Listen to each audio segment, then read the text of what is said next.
শুরুতে আমি গভীর শ্রদ্ধাভরে স্মরণ করছি আমাদের মুক্তিযুদ্ধের শহীদ এবং জুলাই গণ অভ্যুত্থানে স্বৈরাচারের শৃঙ্খল থেকে জাতিকে মুক্ত করার আন্দোলনে আত্মোৎসর্গকারী সকল শহীদকে। আমি তাদের রুহের মাগফিরাত কামনা করছি এবং তাদের পরিবার পরিজনের প্রতি গভীর সমবেদনা জ্ঞাপন করছি। গণ অভ্যুত্থানে আহতদের দ্রুত আরোগ্য কামনা করছি। জুলাই গণ অভ্যুত্থান ও তারুণ্যের উৎসব 2025 উদযাপন উপলক্ষে পদ্মা সেতুর উভয় প্রান্তে মুরাল চত্বরে জুলাই বিপ্লবের বীরত্ব ও আত্মত্যাগের মূল উপজীব্য করে ঐতিহাসিক ঘটনাকে স্মরণীয় করে রাখার উদ্দেশ্যে মাননীয় উপদেষ্টা সড়ক ও পরিবহন ও সেতু মন্ত্রণালয়ের নির্দেশনায় এবং মাননীয় উপদেষ্টা সাংস্কৃতিক বিষয় মন্ত্রণালয়ের পরামর্শ অনুযায়ী গ্রাফিতি অঙ্কন করা হয়েছে। আজকের এই আয়োজন কেবল একটি উদ্বোধনী অনুষ্ঠান নয়, এটি ইতিহাসকে নতুন প্রজন্মের কাছে পৌঁছে দেওয়ার এক অনন্য প্রয়াস। জুলাই বীরত্ব ও জুলাই আত্মত্যাগ নামের গ্রাফিতি আমাদের মনে করিয়ে দেবে স্বাধীনতা ও গণতন্ত্রের জন্য তরুণ সমাজ কিভাবে আত্মত্যাগের নজির স্থাপন করেছিল। এই প্রজন্ম আগামী প্রজন্মকে জানাতে হবে জুলাইয়ের সেই গণ অভ্যুত্থান কেবল একটি আন্দোলন নয়, বরং ছিল অন্যায়ের বিরুদ্ধে দাঁড়িয়ে সত্য ও ন্যায় প্রতিষ্ঠার সংগ্রাম। ডিজাইন, এলিগেন্স, বিউটি, সেরা পণ্য সবার জন্য জেভিকো। ছাত্র জনতার নেতৃত্বে সেই আন্দোলন গণমানুষের প্রত্যাশাকে একত্রিত করে জাতিকে নতুন দিশা দিয়েছিল। আমি দৃঢ়ভাবে বিশ্বাস করি এই ধরনের উদ্যোগ তরুণ সমাজকে অনুপ্রাণিত করবে, সত্য, ন্যায়, স্বাধীনতা ও গণতন্ত্রের চেতনায় উজ্জীবিত হবে। আমাদের দায়িত্ব হবে তাদের এই ত্যাগের শ্রদ্ধার সাথে স্মরণ করা এবং একই সাথে দেশকে এগিয়ে নেওয়ার জন্য তাদের আদর্শকে ধারণ করা।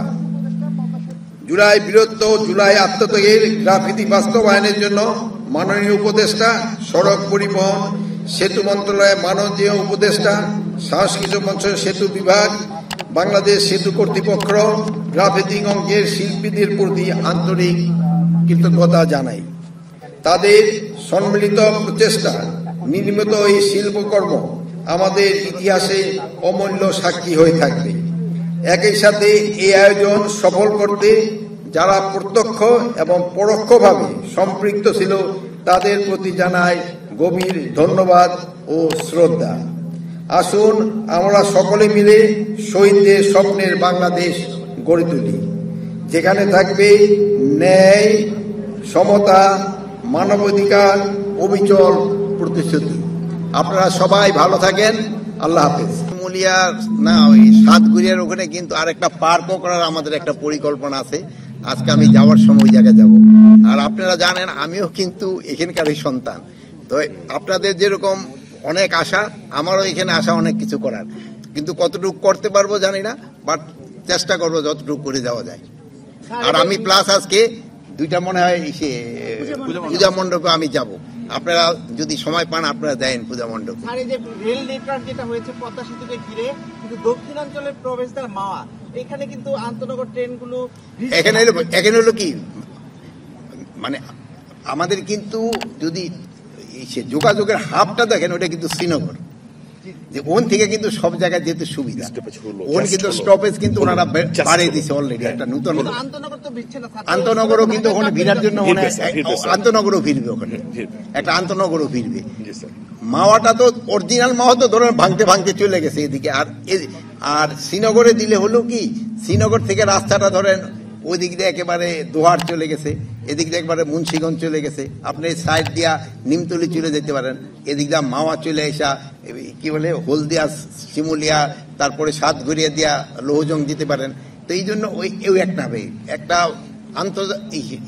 যেটা রেল, ওটা তো সব স্টেশনে থামাইলে ওইটা তো লোকাল হয়ে যাবে। জানেন যে এখানে 10.5 লাখ মেট্রিক টনের বেশি আলু হয়, কিন্তু এইটা একটা সবচেয়ে ভালো প্রশ্ন করছেন।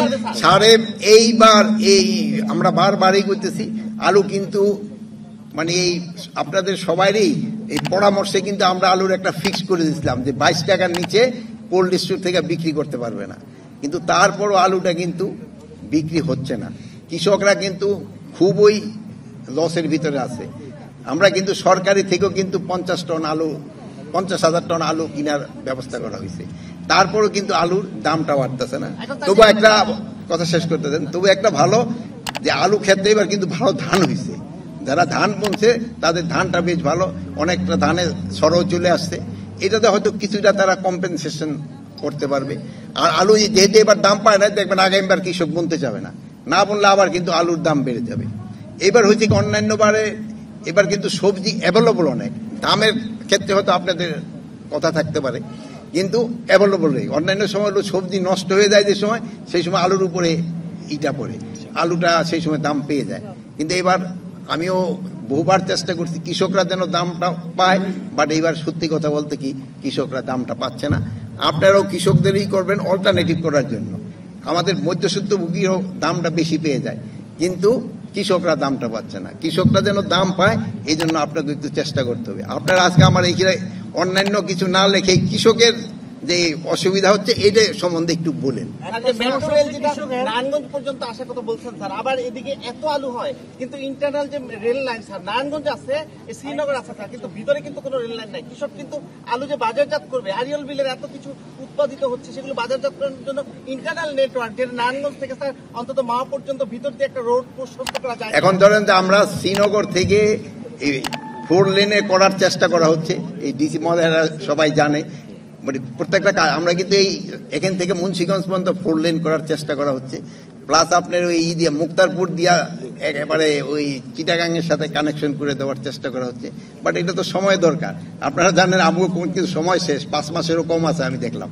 এর ভিতরে যতটা করে যাওয়ার আমরা চেষ্টা করছি। রেলটাকে যুক্ত করা যায় না, রেলদের খরচ অনেক বেশি, পুরা নেটওয়ার্ক তো করা যায় না, যদিও অন্যান্য দেশে রেলটাই কিন্তু প্রধান মাহর, কিন্তু আমাদের দেশে হয়ে গেছে এটা এই যে কি বলে সড়ক। আর এই যে রোডটা করছে এটা কিন্তু এখনো লসে আছে, এটা কিন্তু এখনো প্রফিটে যেতে পারে না। ইন্টারনাল নেটওয়ার্কটা, এই নেটওয়ার্কটা থাকলে ঘরে ঘরে তো পৌঁছে দেওয়া যাবে না। আরেকটা জিনিস হলো আমাদের একটা চিন্তা করতে হবে, আপনার নিজেদের স্বাস্থ্যের জন্য কিছু হাঁটাহুটা করা দরকার। মানে যদি সবার স্টেশনে কেউ বাড়ির সামনে হয়ে যায়, কেউ হাঁটবো না, ওইটাই গাড়িতে উঠে যাবে। এই জন্য একটু হাঁটার জন্য একটু দূরে দূরে থাকা দরকার। স্যার, গ্রাফিতি নিয়ে একটু প্রশ্ন করতে চাই যে আজকে গ্রাফিতি উদ্বোধন হলো, এর আগে আমরা সরকার যে ছিল তাকেও দেখেছি বর্ণাঢ্যভাবে তাদের মুরাল উদ্বোধন করতে। এখন এই যে জুলাই আন্দোলনে যারা শহীদ হলো তাদের গ্রাফিতি উদ্বোধন করা হলো, সামনে যারা আসবে তারা আবার নতুন করে এই যে পরিবর্তনের যে সংস্কৃতি, সেই জায়গাতে আসলে শহীদদের অসম্মান বা এইরকম ভীতি আপনার শঙ্কা কাজ করে কিনা? না, আমার এই আশঙ্কা, যারা গ্রাফিতির বিরুদ্ধে তারা আর কোনো দিনও আসবে না, তারা আর কোনো দিনও আসবে না। এটা যদি আপনাকে ভিতরে কারো থাকে যে তারা আবার আসবে, তো এটা আপনাকে মাথা থেকে ঝেড়ে ফেলতে পারেন। এরা আসবে না, তাদের যে আত্মত্যাগ এটা কোনো দিনও বেঁচে যাবে না। বুঝতে পারছেন? নতুন যদি নির্বাচিত সরকার আসবে তারা কি রাখবে মনে করেন, যে যারাই আসুক? নতুন নির্বাচিত সরকার রাখবে না কেন? না রাখার তো কোনো কারণই না। আপনার ভিতরে এই সন্দেহ যেন না থাকে কোনো সমাজে, এটা রাখবে না। আচ্ছা, ভালো থাকেন, দোয়া করি।